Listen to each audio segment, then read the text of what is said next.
recently hosted a live workshop with my friend Jeremiah Lancaster, who is the founding partner with me of the sales coaching business called hubermethod.com. We did a live workshop. We had over 400 people live in a Zoom room where we discussed sales, how to close, how to gain trust, our 6-step method.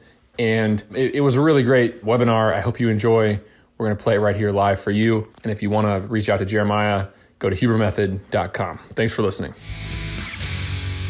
Jeremiah, let's try to deliver as much value as we possibly can with these nuts and bolts. And I think a couple things really stand out here. Speed wins deals. It's obvious when you hear me say that. But look, if you wait 20 hours after you get a lead, you're going to close it 20% less or 30% less or 50% less, depending on your industry, than if you get on a call that day while they're excited. Okay. Timing is everything. That's another important part. There's motivated sellers, and they're motivated for a very short window in time. When I'm in this market to buy something, I'm in that market. I'm very motivated for 3 days. And then I've made it. The purchase decision has been made. I've bought it. You have to catch the person at the right time. So what that means is continue to follow up. Professionally follow up a lot, okay? Just because somebody ignores an email doesn't mean you need to say, oh, I've sent you a bunch of emails. I wonder how you get back to me. No, it's just reminding them, hey, I'm here. You need me. I need you. Let me know if we can do business together. See if our circles overlap. You tell me. You're going to follow up, because if an important person ignores your email, or they ignore your DM, or they ignore your text message, it's because they're not in the market right then. It doesn't mean they're not going to be later. I've cold called on the phone and had a conversation with a storage owner in Newfield, New York. I talked to her for 2 years, talked to her every quarter for 2 years. And I was like, man, I am going to stop calling this lady. I'm done with this. This is just taking up way too much of my brain space. Boom. 24 months in, 2 years in, call number 8. She said, oh, you know what, Nick? I'm ready. Come see me. And we made a deal the next day, and we bought her storage facility. And it's been a great deal for us. I think timing is one of those things that you can't perfect, but if you are not in market and if you are not following up with people, you will never time it well. You need to get more at bats than you can ever imagine. I had a prospect that I wanted to do business with really bad. He worked at a really cool company, and I wanted to train their entire sales team. I sent them a proposal. He ignored it blindly, just completely ignored it, went totally ghost mode on me for 3 months. What I found out was he was leaving that company, and he didn't want to tell me that he was leaving that company. I followed up into the abyss for again, another 3 months or so. Eventually he left. But he went to another company, and he said, hey, Jeremiah, he came back about 6 months later and said, hey, Jeremiah, I won't forget how frequently that you sent me messages, even though I was a ghost. I was dealing with some things internally, and I want to bring you into this organization. I have a budget now. I want to allocate it. I want to spend money with you, because he knew that I was going to consistently follow up with them, but I was also going to deliver value. I think another thing too, Nick, whenever you think about speed wins deals, I heard an interesting stat that 78% of customers will buy from the first business that responds to their lead. They just want people that pick up the phone. They want people that answer and respond back to them. Don't wait 3, 5, 6, 7 days to get back to someone. The business comes in, schedule the appointment, get on the call, act faster. Even if you don't have all of your materials done the right way, even if you haven't beautifully researched everything, even if your deck doesn't look as polished, acting with speed will actually help you win more deals than acting more slowly and trying to perfect everything that you're doing. I think also when you're following up, you can add little tidbits of value. What one of our sales guys does beautifully at the SEO agency, Bold SEO, it's a link building firm. He'll follow up to a lead where he had a conversation a month ago and say, hey, I'm just checking back in. And here's something that I learned. Here's your domain authority, and here's your competitor's domain authority. And also, here's a link that you could potentially build yourself. You don't need us. Reach out to this person. Get this link. It will help you. It will help you list better. And it's like, wow, okay, this person did a lot of work for no. They're adding value to me and expecting nothing in return. I think that's a beautiful thing. Now, let's talk very briefly about discovery and how many sales reps don't do any research at all before they get on a call. So many. I think they show up blindly to a conversation. I think we live in the world of instant information. We have tools at our fingertips that will tell you everything about someone in literally seconds. And you're able to just quickly type their email into Google. You're able to find out information from them. So showing up to a call without any context on who they are, what their business does, or even where they're located is going to start losing points for you immediately here. So discovery starts the second the lead comes in. You want to augment that lead with as much information as possible. Do they have a LinkedIn profile? Where are they based? What does their business do? How many employees do they have? Start to create a thesis or a thought around, why is this business inquiring with me? What could I potentially do for them? And maybe even have 2 or 3 ideas to present before you even get on the call. As soon as you start having that first conversation, a lot of people assume that like discovery is like a stage inside of their CRM or their Airtable, when really it's this continuous process that happens through every interaction. So the clues that they leave you in their email, the form on their inquiry form, the conversation that you have with them, every single touch point that you have is an opportunity to learn a little bit more. And I think like people have to be naturally curious. And if you don't care, or if you're not curious about how that person's business ticks, and maybe you don't work in landscaping, maybe you don't work in, maybe you don't work in that industry, but you should start to understand, how many mowers do you have out there today? How many clients do you have? And once you start to understand more and more about their business, it becomes a process where you're actually able to help solve that challenge for them, rather than simply saying, hey, you should buy this thing because you inquired. That's not how business gets done. So always have an opportunity to be curious, ask questions about them, start from the moment the inquiry comes in to the moment that person closes. These are discovery opportunities. Yeah. And so we have 2 questions about cold leads, either cold calling or cold outbound. And let me just tell you that it is a confidence game and it is a numbers game. Okay. Do not get upset if, and this person says cold LinkedIn messages is his best way to get clients. Okay, send 2,000 cold LinkedIn messages to get a client if you have to. Okay. Another person works in a private jet brokerage company.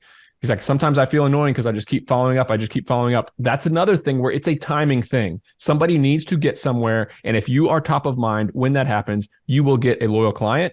It's a numbers game. Michael Jordan missed 27 game-winning shots. If you get emotionally tied to winning every sale, and if you get personally offended and emotional about losing business, you will not make it in this world. You turn on the game face, you play the numbers, and you do what you need to do to hit the numbers that know that you're going to hit the metrics that you're going to hit. So yes, absolutely. All this stuff applies to cold outreach and basically not warm leads. Now let's talk about owner sales versus hired sales. A lot of people here are trying to build a sales team. I want to talk in just a second about how you should train and coach your own sales team and how important that is. But let's talk about owner sales versus hired sales. Jeremiah, a hired salesperson and an owner, what's the difference in their closing percentages and how effective they can be? I call it the halo effect. Every owner can sell their business better than any other person there. And they're usually like a magnet for the best kind of business. And if you've ever worked with like a really kind of like gregarious or kind of like, really fantastic kind of business owner, they're always connecting the business with more and more clients and more people. And the reason why is that you have to be the most passionate person. No one cares more than you as the business owner about the product, how it's structured, the people that are inside of the business, the way that you're going to get it. And that if you start to hire sales teams too early, what happens is that you're going to watch this like really stark drop off in close rates happening. And if you can't close business yourself, you should not hire a sales rep to help solve that problem for you. Even if sales is not your background, even if you don't consider yourself great at sales, you have to learn how to speak to customers and meet them where they are to solve that challenge. If not, you're going to fail. And I see this happen way too often. Business owners say, hey, I've got 3 people here. I'm focused on operations. I'm focused on delivery. I should not be selling. And that's the exact wrong thing that you should do. You should lean into selling. The more frequently that you speak to prospects and customers, the better you'll have the better of a chance that you'll have in closing that business, but also understanding what you should do with your product next, and then how you should actually address, what you're selling. Let's I'm going to lay out a framework here that's I think is so critical because I'm very passionate about this. I think a outside salesperson should not be on your radar until you're 10 plus employees and at least $5 million of revenue. I think the owner of the business, the entrepreneur, the person who's running the show, in the early days, they should spend half their time delivering the product or service and half the time on sales. Okay. And that half the time on sales stays. And the other half of the time starts to shift between hiring and training employees and delivering the service until when you're at about 5 to 10 employees and 2 to 3 million a year of revenue, you're literally spending 100% of your time, half of it on sales, business development, and half of it on managing and hiring and recruiting employees. Okay. Then and only then, when the sales is coming in too fast for you to recruit and hire, that's when you hire an outside sales rep. I've seen it 20 times, and maybe one or two of my buddies in network have been able to hire an outside salesperson very early on in their company. We tried doing it at several of our businesses, and it just doesn't work. When you have a new business, when you have a new service, and you get an outside salesperson in, there are several problems with it. Number one, the commission structure is going to be a mess because you don't know how they're going to be able to sell. Number two, the salespeople are the most expensive people in the workforce. So to hire a good salesperson, it's going to set you back a ton. Number three, they don't know your business like you know your business. And it just gets dirty when you're selling something where the processes and the systems for delivery are not clear. Okay, unless you're a big, well-oiled machine and your company has systems and processes, it's very hard for somebody who doesn't understand delivery. They're not involved in delivering the website, delivering the SEO, whatever it is. It's very hard for them to be an effective salesperson. Okay, somebody said, what would you do to get decision makers to meet with you faster? And look, again, numbers game. This is a numbers game, and you're going to try to add value. You're going to try to add as much value as possible, and you're going to try to prove that you're an expert. Another question. Is your 8-second script basically the same for phone, email, DM? What about your other companies? And look, yes, I have an 8-second script at every single company. The 8-second script at AdRhino is, hey, we manage $200,000 a month of pay-per-click ads. We are reliable and trustworthy. For Bolt Storage, we have 1.9 million square feet, and we bought a property in the town next door. That's why you should sell your buildings to us.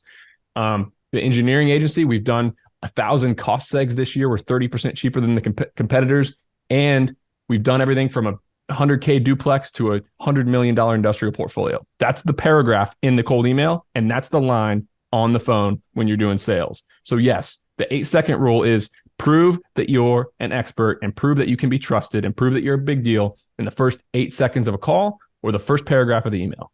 Works every time. See, another great question here about following up and not feeling annoying or using other channels to kind of consistently follow up. The one thing that we often forget about is that not everyone likes to respond to email. They may like a text, they may like a LinkedIn message, they may see something on Twitter. There's other channels that people can use, and by using them effectively, you're going to meet people where they are. And oftentimes people don't fail to respond to you because like they're not interested that day. It might just not be the right time. And understanding that if you consistently repeat that message over and over again, add value, you got to give, and then you can eventually ask for that get. And whenever you ask for that get, make sure you do it the right way, but you got to give enough first. And if you don't give enough first, people are not going to respond back to you. Let's talk about coaching your people. Let's say that you do have a sales team, and I do now. At Bolt Storage, we have 3 full-time acquisitions folks, cold calling, and I coach them. Now Jeremiah coaches them, and the Huber Method company in general coaches the people at my individual companies to do this stuff. But I want to tell you a story about a company called Movement Mortgage. If you've ever heard of this business, they do home loans. Okay, they got the red M. And they hire folks fresh out of college, or literally they take Starbucks baristas and develop them into home mortgage loan officers. Okay, they go into a town, and one of their keys is that they have an amazing coaching program from within, meaning every loan officer, they have an accountability coach, and they have a call and meeting, breakdown coach. And I was talking to a buddy. He was a great friend of mine here in Athens. He was running the branch for a really long time, and he grew it to one of the biggest portfolios in Athens. And the company in general over the last 10 years has just exploded. And it's all on the back of this program where every loan officer has a coach, and that coach gets on biweekly meetings with them. They review calls, they hold them accountable, they do follow-up scripts, they help them set goals. A lot of things that you need to be doing with your team. Big news, guys. I created a free PDF that details my method on how I analyze a self-storage facility and figure out what it's worth. Give me a pen, the back of a napkin, and a couple metrics, and I can figure out about what the property is going to be worth to me. If you want to download this PDF, click in the show notes, the first link, and you can give me your email address, and you get a email right away with 4-page PDF that outlines exactly how I think about underwriting or giving my initial analysis on a self-storage facility. Again, click the link in the show notes, and you're going to get that document for free. This episode of The Nick Huber Show is brought to you by RE Cost Seg. If you want to maximize your bonus depreciation and minimize your tax liability, make sure to do a cost segregation study on real estate you've recently acquired. RE Cost Seg offers the lowest priced, fully engineered studies in the business, and you get a virtual site visit with a quick turnaround. They did 30 plus cost seg studies for me over the past year, including a short-term rental, along with my self-storage facilities. And I'm also an investor in the business, along with my good friend and CPA, Mitchell Baldridge, who you all know. To learn more about how bonus depreciation works, listen to episode 75 of The Nick Huber Show, or visit recostseg.com to go ahead and get a free proposal that outlines the cost of the study and your potential savings. Thanks again, recostseg.com.